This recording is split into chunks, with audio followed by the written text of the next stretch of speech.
All right, here we go, off and running on this Tuesday night. Glad that you guys are with me. I know baseball is literally going on right now, so I appreciate you being here despite that fact. It is 11-5 in the bottom of the sixth. Ole Miss, knock on wood, everybody. I might just ruin this for you. Ole Miss appears to be taking care of business in the midweek, so we'll see, obviously, if they're able to get it done. It's, again, 11-5. Leger just hit a home run, and Ole Miss appears to be in control after a pretty disastrous start. I was not going to wait until the end of this game. I know I promised you I would. But considering the current score and the time of night, I mean, this game is a 2-hour and 20-minute game, and they are in the sixth inning right now. I'm not going to wait till the end. The things that we're going to talk about tonight, quite frankly, don't really have anything to do with this game itself. So if anything noteworthy happens, we will talk about it. I'm just glad that you guys are here, and I appreciate you being here. So let's get to it. Welcome to Rebel Report Live. My name is Michael Borky. Follow me Twitter, Facebook, and YouTube at Michael Borky, Borkey. And wherever you get your podcasts, subscribe to this one. Just search Rebel Report, subscribe, and leave a rating and a review. So the lead topic tonight is something that, frankly, I think that I am going to spend too much time on, an unnecessary amount of time on. But the second the radio show started today, we got a handful of messages, and then they came throughout the show, of people wondering how real the rumors that Quinshon Judkins wants to return to Ole Miss are. And so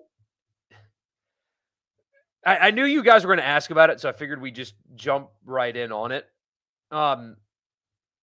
Two things can be true at once. That's what I should name this show. Two TTCBTAO. I wonder what that spells out. Two things can be true at once. One, nothing at all that happens in college football these days should surprise anybody.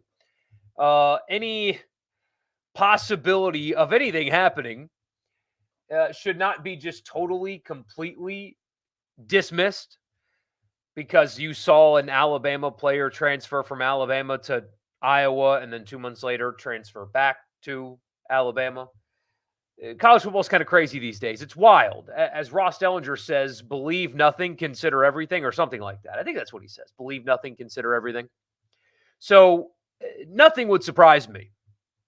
No player transferring from this school to that school or whatever at this point would surprise me. However, I will say that as a general rule,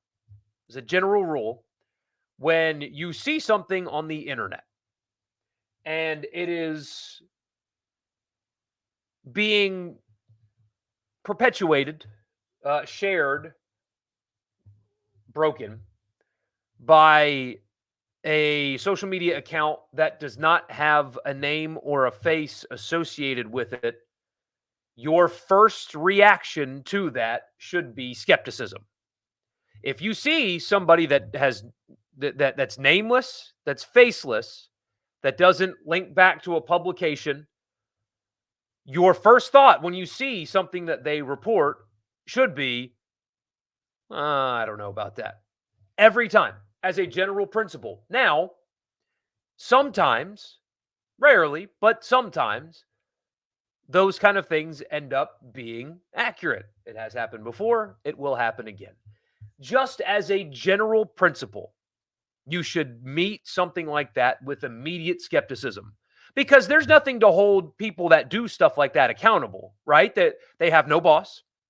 They don't even have their name out there. So their name can't be impacted anyway because it's not out there. There's no publication that employs them that they have to at least attempt to be accurate. There's no checks and balances with what they share.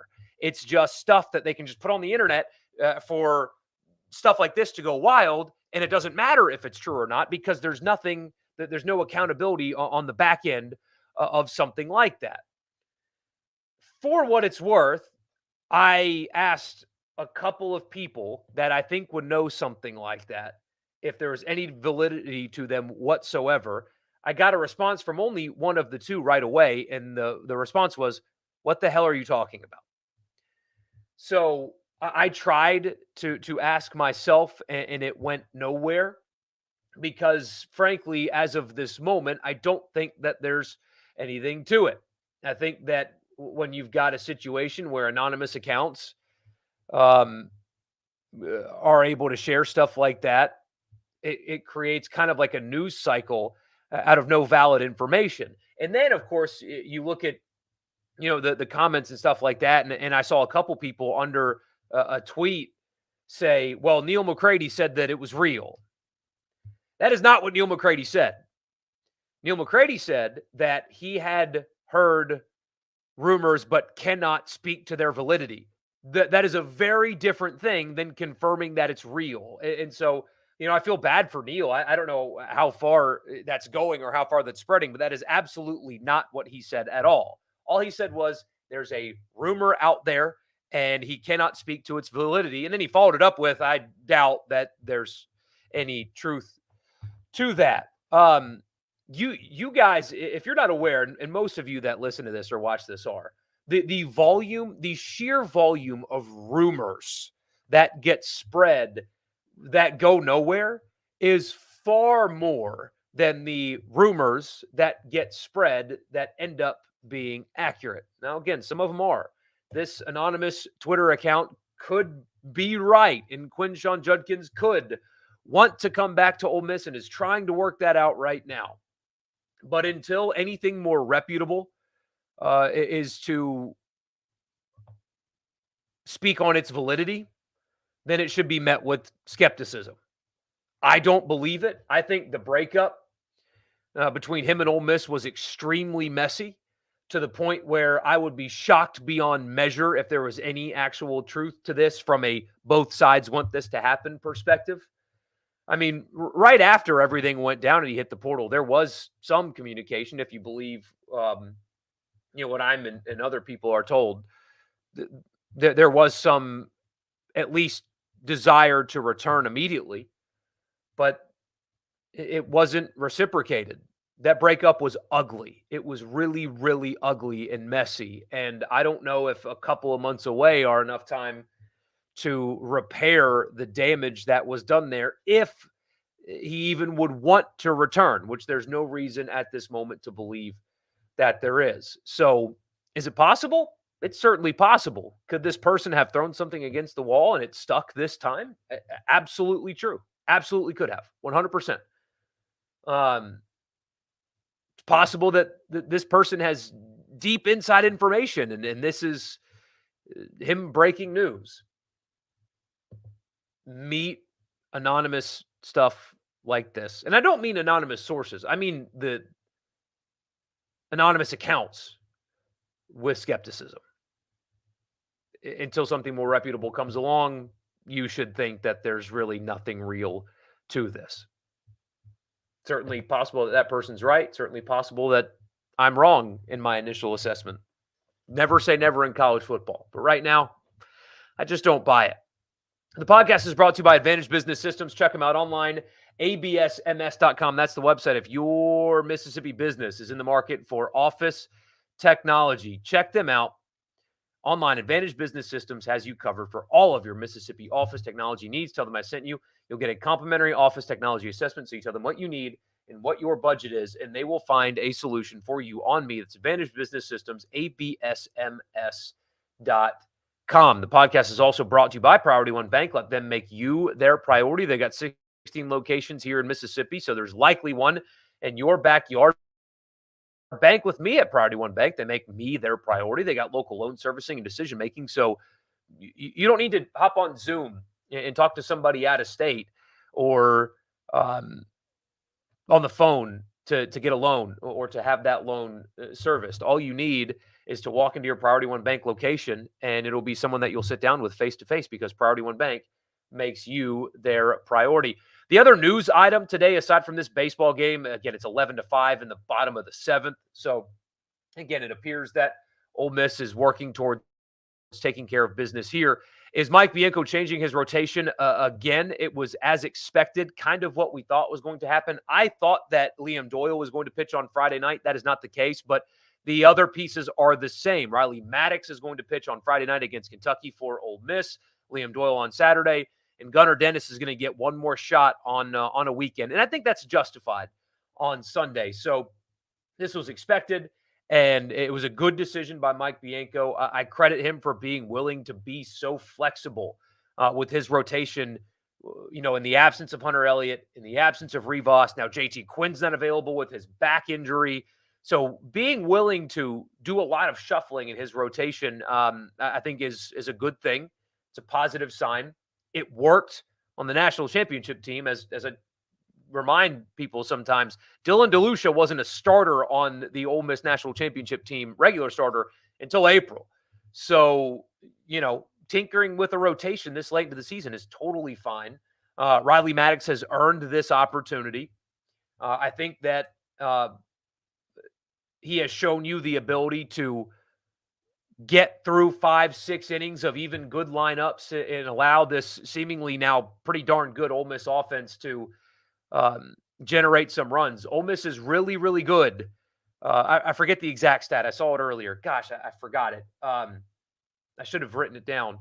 But Ole Miss is, I think, undefeated when their starter goes 6 complete, giving up 3 runs or fewer so far this season. I think that's the stat. Either way, I think he has the ability to limit the runs, limit the mistakes, go deeper into games. He's earned the opportunity. I think that he can do well in this role. We'll find out, of course, if he's able to do so. But it was a good decision by Mike Bianco to change the rotation the way he did, and we'll see if it works. If it doesn't work, you go back and you tinker some more. But I like the decision. It had to happen. The order in which they are pitching is, I guess up for debate, but you can explain Doyle on Fridays and Maddox on Saturdays, and you can explain Maddox on Fridays and Doyle on Saturdays. I think either decision would be a fine one. There's no real wrong way to go about this, at least I don't think, especially considering the injuries. I think that he's balancing this as best as he can, trying to figure this out. And again, we shall see if it works for Ole Miss. So we'll get to your comments now, and appreciate it. Lead off with a super chat. Found some folks to donate to the Curtain Rod Collective, so their money is in this as well. Well, thank you, my friend PTG Brandon, PTG Outdoors, and everybody that donated to the Curtain Rod Collective. I thank you a ton for doing that and being a part of this. I'm very thankful for you and everybody that is in the Curtain Rod Collective. No amount of super chats, though, is going to change that. Literally not one super chat will ever change my circumstances, or change the circumstances of the falling curtain rod. But I appreciate you guys, and thank you very, very, very, very much. So anyway.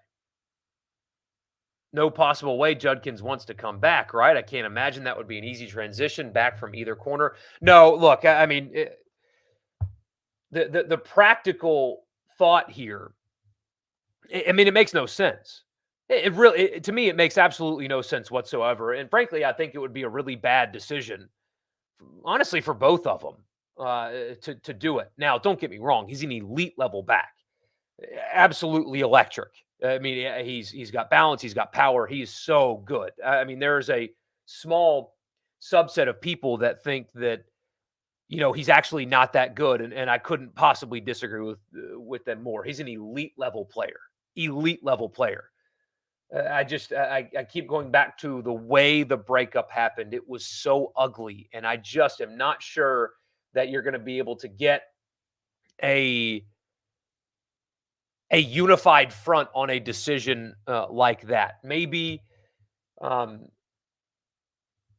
maybe 2 months has been enough time for him to figure it out and try to win the locker room back. But I talked to somebody that donates, probably not the most money in the collective, but a significant amount of money to the collective, that would have serious issues with his money going towards a Quinshon Judkins return. I mean, it would be It really makes no sense from all sides with the way the breakup went down. Um, really makes no sense. I don't see it happening. If it does, it does, and we'll talk about it. Absolutely. As I tell you guys all the time, I am wrong often, but it just doesn't make any sense at all. But because of how quickly the rumor spread, we had to talk about it on the show today, and I'm having to talk about it with you guys here now. But again, until something more reputable comes along, it's just not worth entertaining. Seeing Q's mom and Ohio State fans get riled up at the same time Princely threw Florida under the bus made for a hilarious sports day. Yeah, holy crap at that quote. I mean, if you guys are, if you don't know what I'm talking about here when it comes to the Princely Umanmielen quote.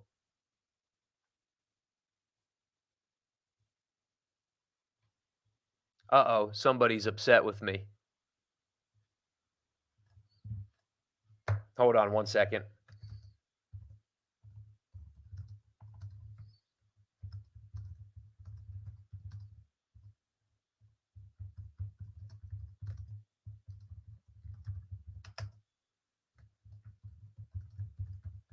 Yeah. Anyway, oh,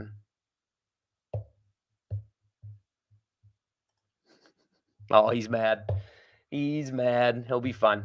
Don't see him coming back. I don't either. But yeah, Umanmielen's quote was,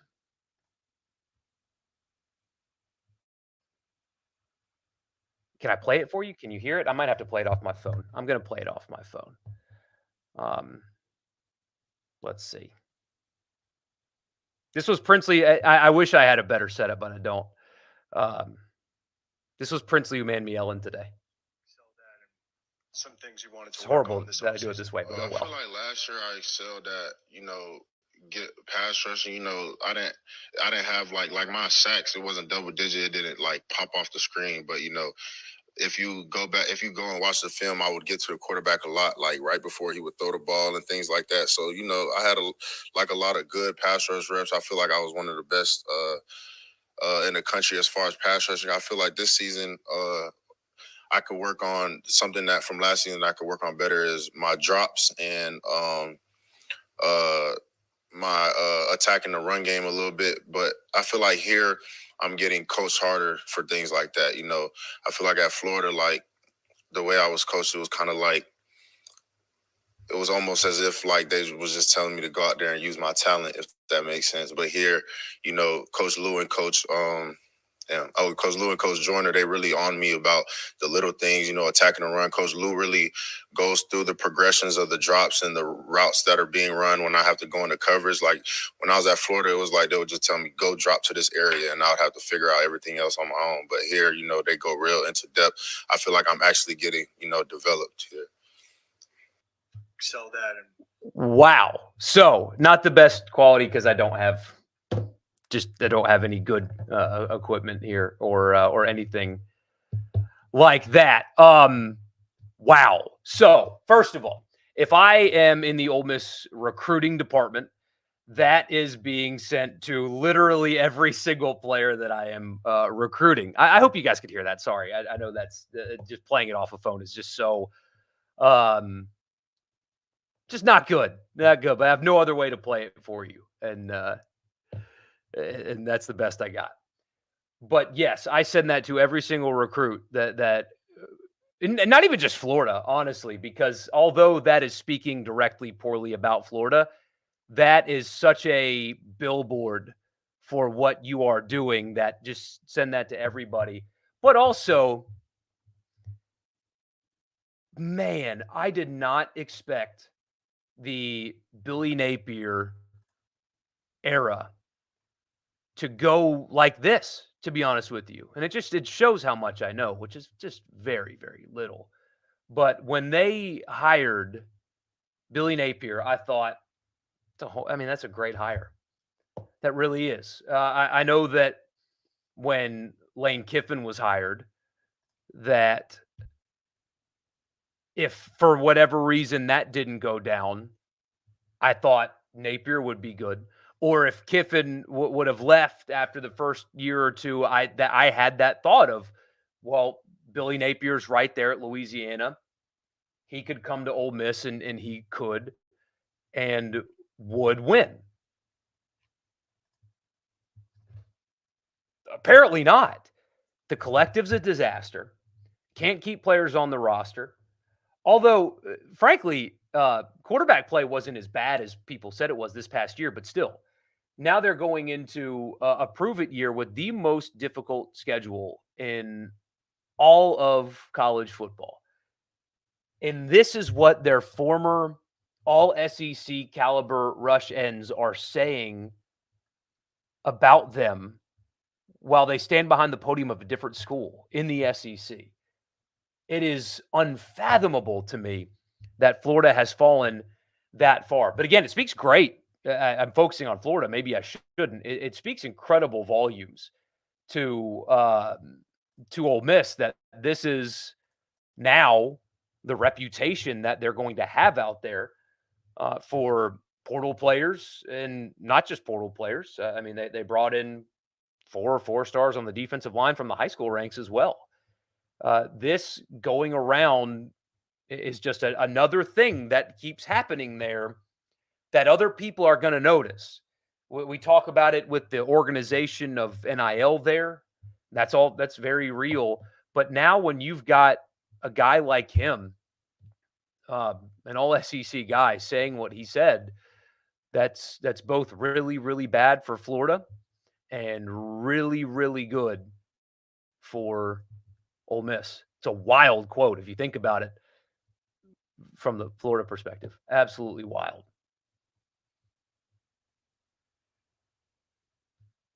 Ohio State fans jumping in to defend her on Twitter. I have no clue what they're in for. Oh, man. After the way things happened at Ole Miss, you would think that, you wouldn't do that. But I guess things don't change. So.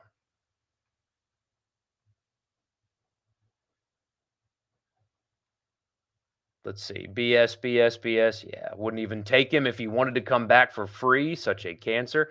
I mean, let's pretend for a second that it is. I mean, if you're Lane Kiffin, you would have to. That would have to be a team decision, right? If fences are mended, then it's really only up to them to decide, right? I mean, I think that you don't bring him back without the team's approval, and you don't bring him back if the team doesn't approve of him. You know what I mean? So if it is real, pretend it's real. That's that's what I would do. Assuming it was posted for clicks, yeah, well, I guess I'm, falling into that category too, talking about it. But my gosh, you should have seen the text into the radio show today. Jeez. Spread like wildfire. So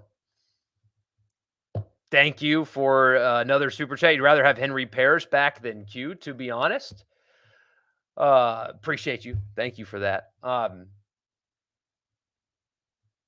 Nothing can move on that, I guess, until the portal actually opens, right? I mean, I guess it just doesn't matter anymore because there's no rules anymore because the South Carolina basketball player hits the portal and the Ohio State collective is already like, hey, we got him. And it's like, he just hit the portal. And I know it's different for basketball, obviously, because they can hit the portal now. But I guess we have to wait until the window actually opens for there to be real movement when it comes to the Henry Parrish thing. I haven't checked in on that at all since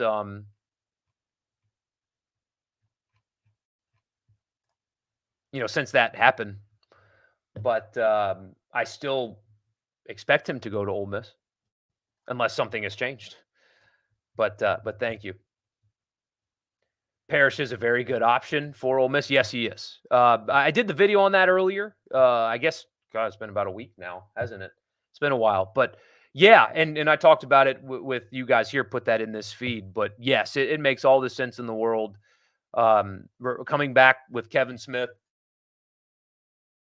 You know he can be productive. You know he can produce. It, all that. He knows the system. He knows the school. Acclimation would go really, really well. No drama. I mean, he didn't leave on bad terms, right? Just followed Kevin Smith to Miami. Could possibly follow him right back. Smooth transition.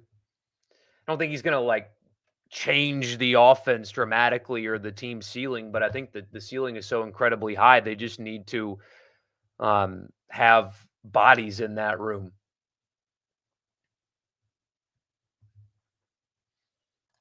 He's splitting reps with someone else. What are they supposed to do? Pay a backup running back $1 million? Doesn't make sense for him to be at Ohio State, in your opinion? It depends on how you want to look at it. You can spin it and say splitting reps would allow him to keep some tread on his tires and get ready for the NFL.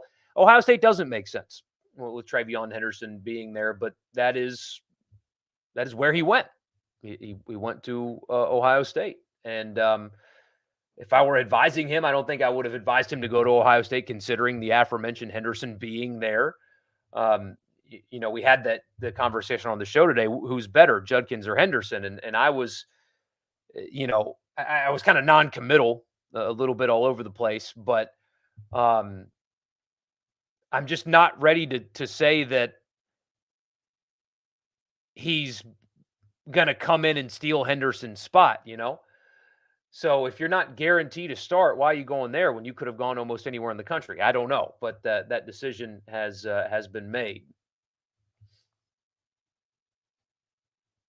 Was there any friction between Parrish and the program for leaving, or was that all just a Kevin Smith thing? As far as I understand it, no. Now, there could be. There are people far more connected than me out there. So maybe there was. I don't think that there was. I thought that it was I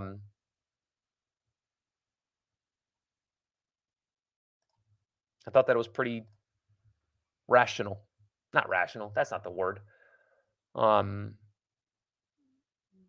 Like normal. No big deal. No drama. Whatever you want to describe it as. This guy's super chat. Yes, Brandon is wild, but he's yes, but he's awesome and a big friend of the radio show as well. This 2-hole hitter on Austin Peay is awesome. I mean, frankly, for Austin Peay, that team is awesome. I mean, they went into Mississippi State and took 2. They, just jumped on Ole Miss. I mean, just from the beginning, just jumped on Ole Miss. And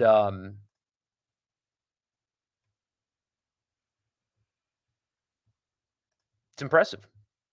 Sorry, I know I'm pausing periodically. The Pelicans are coming back. They were down, I think, 20 in the first half, 21 in the first half, and they were down 19 in the second half, and they are knocking on the door of a huge win against the Thunder. So I'm trying to multitask, and I can't multitask, and I am just failing. Just failing at it. Not just splitting reps with an all-conference first team back. Hell of a running back room, but this isn't the old school. Let's run the I formation all game style of play anymore.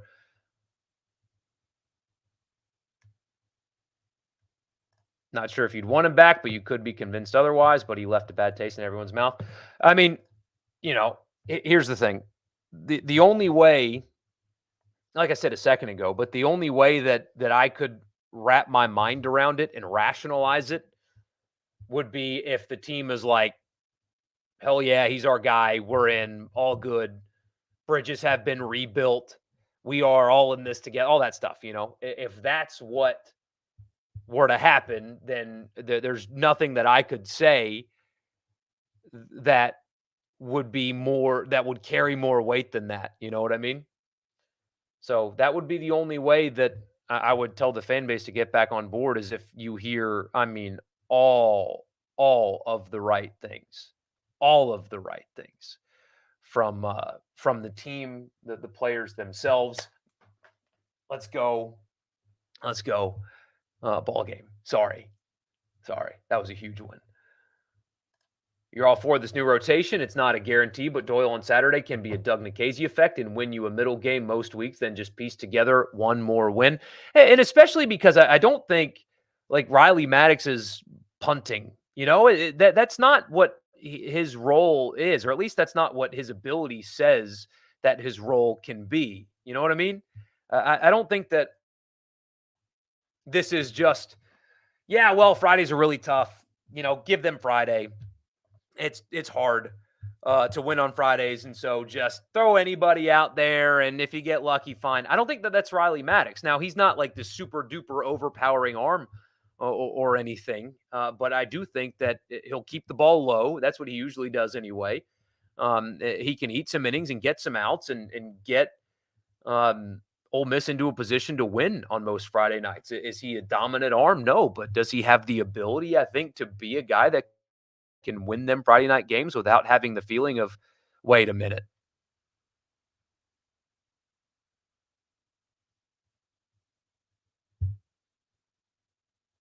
Oh my God, my feed is so far behind. We lost. Unbelievable. We just choked it away completely. Choked it away. Goodness. This is what I get for using CBS Sports to update while I'm talking to you guys. What an embarrassment. Damn, that sucks. God, that sucks. Anyway, sorry. Don't like the prospects of Doyle versus Hagen Smith, and if he loses that battle, Ole Miss gets swept most likely. I mean, is there anybody? I can't believe I fist pumped the loss. That's so embarrassing, but that is kind of my brand. I don't like anybody's matchup against Arkansas. I mean, I really don't. They're so good.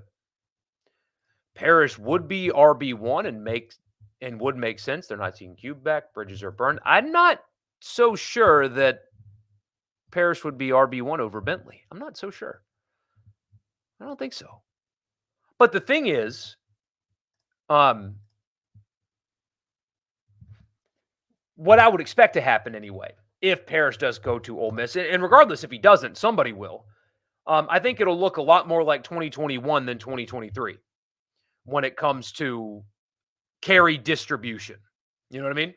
So in 2021, they had 4 players with 500 yards rushing and over 100 carries. It was Corral, Ely, Connor, and Parrish. Yeah, Matt Corral had over 500 yards rushing because he was just a rock star in many ways at Ole Miss. But I think that this season will look a lot more like that because Judkins was an almost 300 carry guy. I don't think you're going to have an almost 300 carry guy. I think it's far more likely that you will see a more balanced workload in the running back room for Ole Miss in 2024, regardless of who they so happen to bring in. I don't think it matters if it's Parrish, if it's an unnamed guy, if it's Judkins again. It just doesn't matter.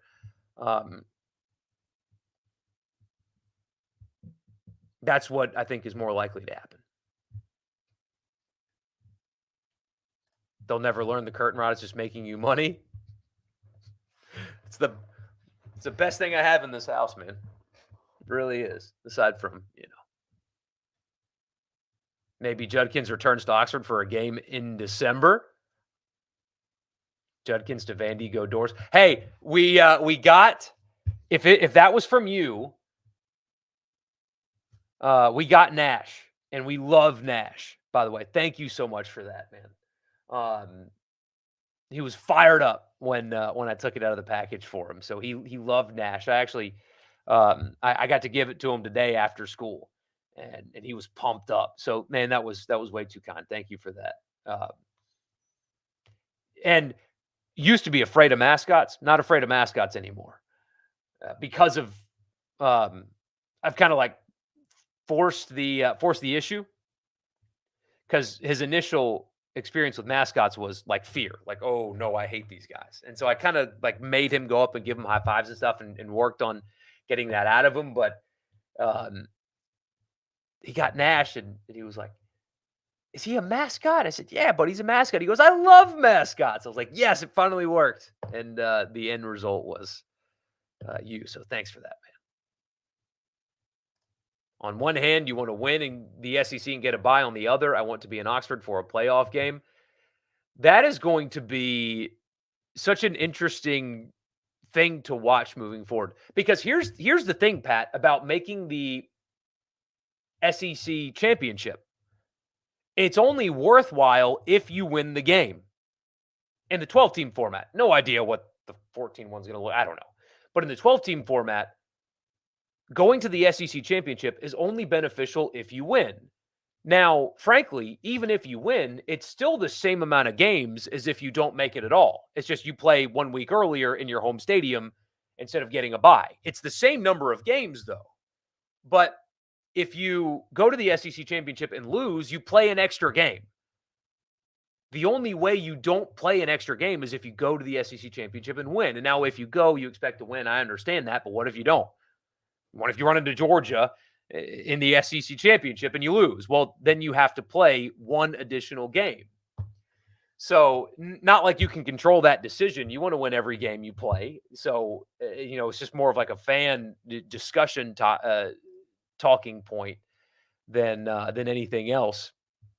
But it is it's an interesting subject for sure. I would rather play the home game if it's the same number of games, so that's just me. The quote in context isn't as bad, but it's still damning to Florida. Oh, you see, in context, it's okay. Everything when you hear the audio or see the video is not that bad, right? But think about it. Florida has an all-SEC defensive end standing behind a podium of another SEC school talking about how he feels like he's being developed for the first time. He feels like he's learning what he's supposed to do instead of just being told what to do with very little direction. That's tough. A few things on Princely. Florida has a lot of issues on both the field and as a program, NIL included, and they will come after Kiffin when they hire Napier. That is, I could be wrong. If/when that job comes open, which I expect it to come open after this season, maybe things will change, but I expect it to come open. And when it does, I expect Kiffin to be on the list of candidates, and I expect them to hire somebody else. Because I think he would say no if he's number one. Now, he has to be number one to make it even a conversation, but I don't think it matters. If you made me bet right now, I would bet on somebody else, even if he's candidate number one. I do. Now, maybe with Ole Miss losing the entire roster basically after this season. I mean, Pro Day is tomorrow at Ole Miss. This time next year, Pro Day is going to be a spectacle for a lot of reasons. But right now, Pro Day is simply just kind of, nondescript. It's kind of nondescript at State today too. But next year it's going to be insane. And so maybe after you lose all that, he could be looking for I don't know. I'm just kind of talking at this point. I don't think that he's going to Florida. Long-winded way, runaround way to say that I don't think that would be a thing that would happen. Appreciate the super chat. Damn, that's a Napier. Damn, that's a Napier is fired for sure clip. Speaks poorly about Austin Armstrong as well, who did a really good job at Southern Miss and went to Florida, and it did not go well in year one. So surprised by that too, because he was really good at Southern Miss. I know SEC Sun Belt different, but he was really good at Southern Miss. So it's 15-3 in the top, or 13-5 in the top of the ninth. So I'm going to go ahead and just assume Ole Miss wins, so they keep some positive momentum. I know they got run ruled twice in Knoxville, but just continuing to win and play good baseball, especially after a rocky start in this game, that's a good sign. So appreciate the super chat, man. Thank you. He didn't always give 100% at Florida. To be fair, he was one of their best players, though. Maybe Ole Miss is just that better. Perhaps some of the effort issue is that it's, if I could read, perhaps some of that effort issue that isn't just on Princely is a huge Florida problem. Yeah, it could be motivation. Could be, I mean, if you don't know where you're going, do you drive as fast? It's a very similar concept in sports, right? If you're not confident in what you're doing, then you're probably going to either do it wrong or half speed. So maybe there's some of that as well. Uh, so yeah, obviously a playoff would be better, but you don't think Ole Miss is quite reaching that this year. You mean the SEC championship?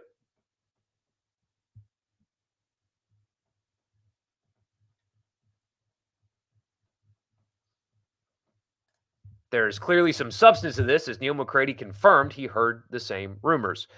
Confirming you hear rumors, there. Sure, let's talk about that. First of all, he only confirmed that he heard rumors, could not substantiate them. There's two different things, like I said before. But I would love for you next time Neil does a mailbag, because he does that as part of his content offering. Ask him how many rumors he hears every day that end up not being true.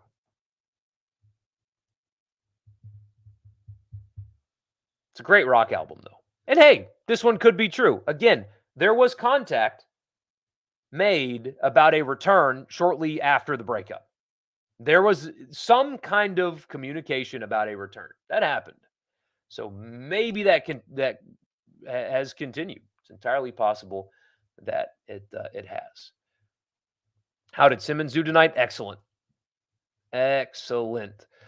He's going to be a star. He's already approaching stardom. What is so interesting, though, is I don't think you can be the starting quarterback and pitch. I don't think you can do both. And man, his physical ability is that of somebody that very well could be in line to start in 2025. I mean, he'll have to battle Walker Howard, but I think it would be a massive mistake to just assume Walker Howard he's the next guy and he's going to start and that's it. It's done. It's not done.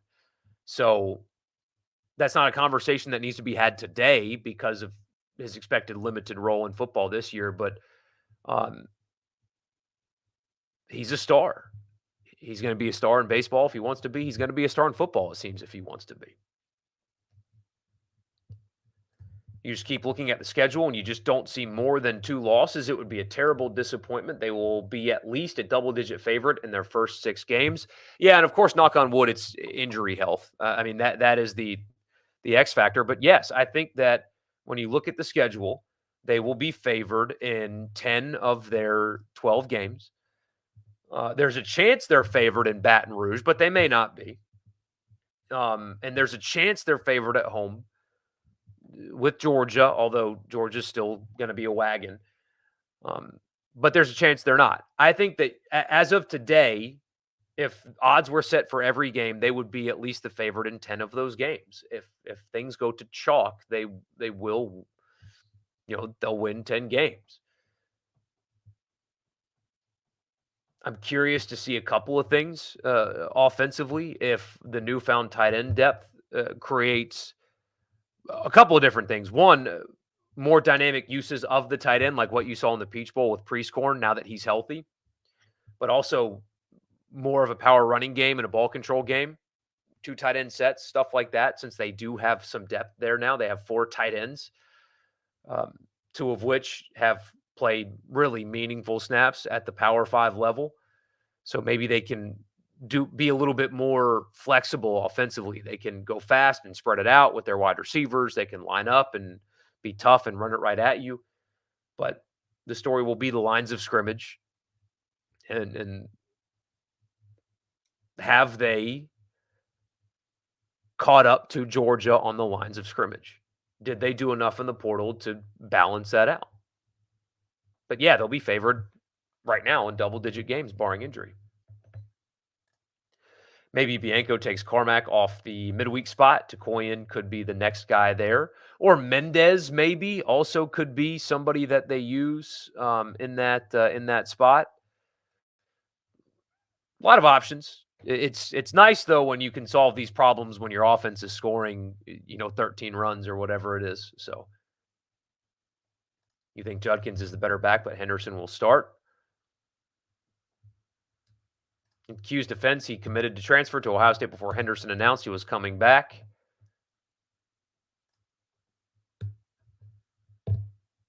Yeah. Did I see the crazy cruise ship accident? Well, it wasn't a cruise ship. Right? It's a cargo ship. Now you've got me questioning myself. But yes, I saw it. Just an absolute. Yes, it was a cargo ship. Just an absolute tragedy, unfathomable. Really, how that can happen. They're very lucky that it was at that time of day, and it was still tragic and loss of life. But anyway, is this the most mentally tough Ole Miss team in a while? I think so. I think that they have shown signs of that in different ways throughout the season. Now, what they've got to do is figure out a weekend rotation that works, right? But yeah, I do like. I mean, again tonight. I mean, you saw it tonight. They got punched in the mouth right away. Austin P. First two guys hit home runs. They smack the ball over the yard, and then what does Ole Miss do immediately in response? They are absolutely more of a gritty team than sure as hell than last year's team. No doubt about it. John Hess is going to be on The Bachelorette. I saw that. And then another former Lane Kiffin player is going to be on The Bachelorette as well. We'll find out how mentally tough this team will be in Baton Rouge. Yes, because they're not really going to be tested that hard until that night. They're not. I mean, Wake Forest isn't going to give them much, but most of these guys are battle tested, though. That should give you some confidence. It's not like it's a transfer quarterback coming in from the Pac-12 or something, right? Jackson Dart's seen it all. He's played in Tiger Stadium. It was during the day, but still, he's played there. He's played in Tuscaloosa. He's played in College Station. That won't affect him really at all. Frankly, I think that things could change, but this team has the makeup of one that could excel on the road compared to teams of the past, just with how veteran they are and how experienced they are. You'd rather have Parrish for the offense that they're going to run this year. I completely understand. Absolutely. Appreciate you with the super chat, man. Thank you. Call the cops. Just saw the Pelicans pull your heart out. Yeah, God. Again, I thought I saw it go final. I'm looking over here, see it go final, and I knew we were up 3 with a minute to go, and I just assumed that it was good news, but nope. Awful, actually. Pretty awful. But anyway. Jonas Valanciunas needs to play more. That's what needs to happen, but you guys don't care about that at all. You keep beating the drum of the LSU game, you will consider Georgia a free shot no matter what because of how far ahead they are. Could be the biggest regular season moment of the Kiffin era. Speaking of Corral, he suited up in the USFL XFL League this weekend. Yep, absolutely. I hope it works out for him. This does kind of feel like it's a last shot, and I hope it works because, man, he was just going from him to Jackson Dart is pretty incredible if you think about it. It's pretty incredible going from him to Jackson Dart. The quarterbacks, not only with their ability, I mean, it's hard for great programs to go from objectively great college quarterback to objectively great college quarterback. That is hard to do. And here Ole Miss is going from Matt Corral, objectively great college quarterback, to Jackson Dart, the same, but also like the mental makeup. What kind of players that they are, the edge that they play with, that attitude is so unique for a quarterback. Go watch the entire Uman Mielen interview if you haven't already. Listen to The way he talks about Jackson, it's another indictment on Florida and the personnel that they have there. But listen to the way he talks about Jackson. That's unique to go from one to the other. 100% here for the curtain, by the way. Kidding, love the commentary. Thank you. Glad that you are here. Both teams should be undefeated. Ole Miss top 5 and LSU top 10 with wins over USC and UCLA. Are we sure LSU's beaten USC? LSU was really bad in season openers, apparently, under Brian Kelly. Nice haircut. Thank you. Appreciate that. Noble Barber. Coolness on Nash. Yeah, man. Thank you so much for that. That was awesome. He loved it. It will be 2014-esque. Yeah, hopefully with some more offense.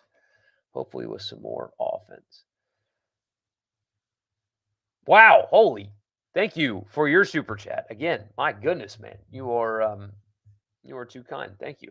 I want the Natty over everything. I want a home game as a 5 seed, and let's get Coach Kiffin $13 million a year. I'm curious to know when the NFL is going to give him a look. That's what I would like to know. Is at what point does an NFL team, because college to the NFL hasn't worked, right? Cliff Kingsbury didn't work. Matt Rule didn't work. It's not exact. Urban Meyer didn't work. It hadn't really been a successful thing as of late. Pete Carroll went NFL, college, NFL, so that didn't even really count. Bill O'Brien didn't work, et cetera, et cetera, et cetera. But I can't help but wonder if he's going to get a shot. You don't see Kiffin going to Florida unless they pull a miracle turnaround on their collective. And once you're behind, it's hard to catch up because everything just kind of keeps on growing.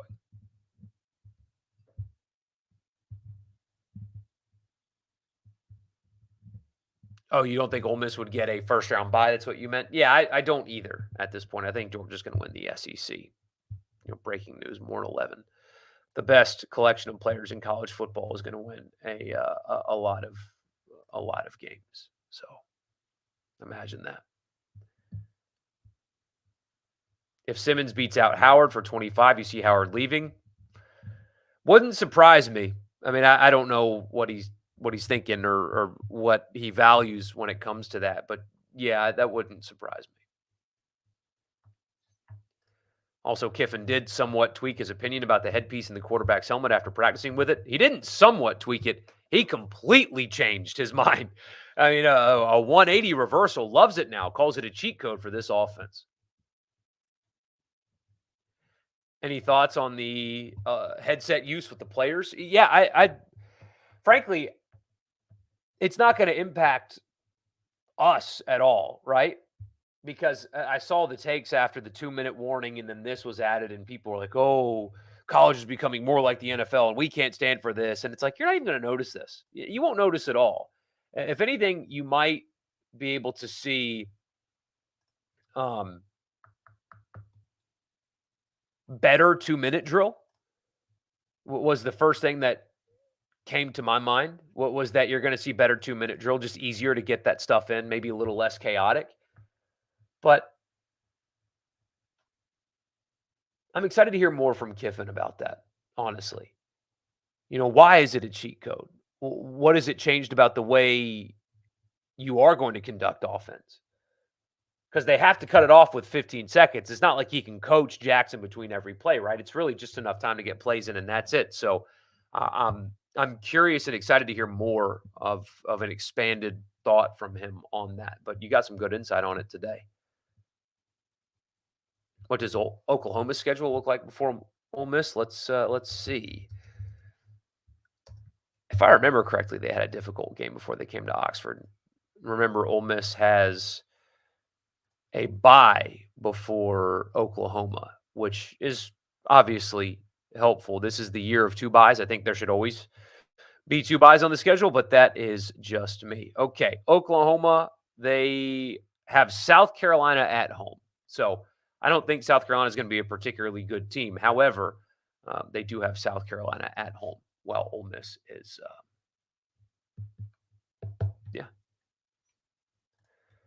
Do I think 9-3 and missing the playoff would give Kiffin any motivation to leave, especially if big programs are open like Florida or others? That's a good question. I don't know. Because call me crazy, I think that barring injury, because that changes things, obviously, but barring injury, 9-3 would be a disappointment because I assume that would miss the playoff. By the way, final 13-9. Austin Peay tried to come back in the ninth, and they didn't. So Bats big, not big midweek win. It is not big by any stretch, but certainly noteworthy. Got punched in the mouth early, like I said before, and Bats came alive. And this is an Austin Peay team that beat Mississippi State twice in the midweek. So they're certainly capable of doing so. And sure enough, they did not. So nice win. Good to see going into an important weekend. If the NFL never looks at Kiffin again, does he stay here a while until the next Auburn comes open? Yeah, but it won't be anybody like Auburn. I think that things have changed a lot over the last couple of years, it seems, from both sides, too. Ole Miss has changed a lot, and it seems like he has, too. So I really don't think that list is very long of places he would go. Like I said, I don't think Florida's on it. Auburn's not on it. It's a small number of places, very small number of places, I think. Appreciate the super chat. Another indictment on Florida is Corral playing at Ole Miss. That's very fair. Very fair. Dan Mullen basically told Corral to get lost, and he chose Ole Miss. Yeah.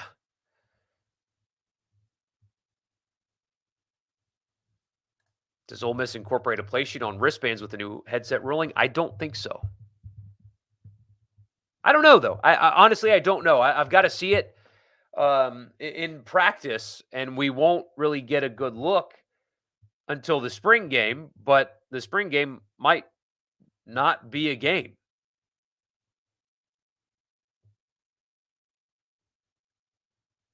Like there's a chance that it's not really a spring game, so we won't even get a look then. So Austin Peay may be a thorn in someone's side in the tournament if they make it. Absolutely, they would. You bet Auburn comes open again while Kiffin is at Ole Miss, December of 2025, perhaps. Wouldn't surprise me one bit. If Kiffin goes anywhere in Florida, it'll be Miami, so he can walk out of his office and catch a marlin after practice. I guess so, but man, Miami's not in the conference that they need to be in. They're not. And if Florida State and Clemson are successful in blowing up the ACC, does Miami have a home? I don't know. I don't think so. Maybe locale will get them into the Big Ten, for example. But what does Miami add to the SEC? Nothing. They're already in the state of Florida. They don't have a robust fan base to speak of. I guess they have the U brand, but man, that's long gone. It's long gone. I don't know if Miami really adds anything. It's a very good school, despite the antics of the U. It's a good school. It's a private school.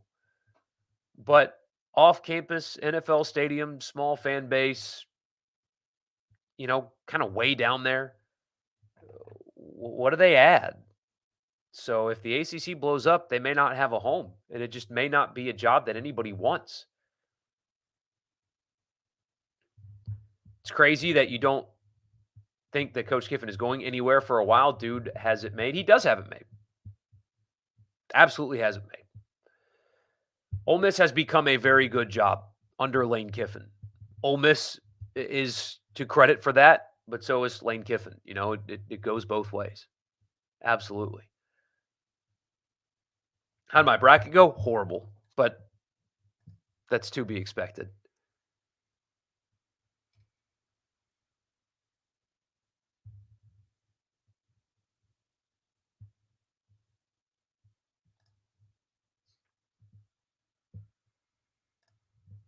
Miami hasn't been relevant in so long. No, they haven't. The SEC takes Miami and a few schools just so the Big Ten doesn't come into the region. But why would, I don't see the benefit. I do not see the benefit at all.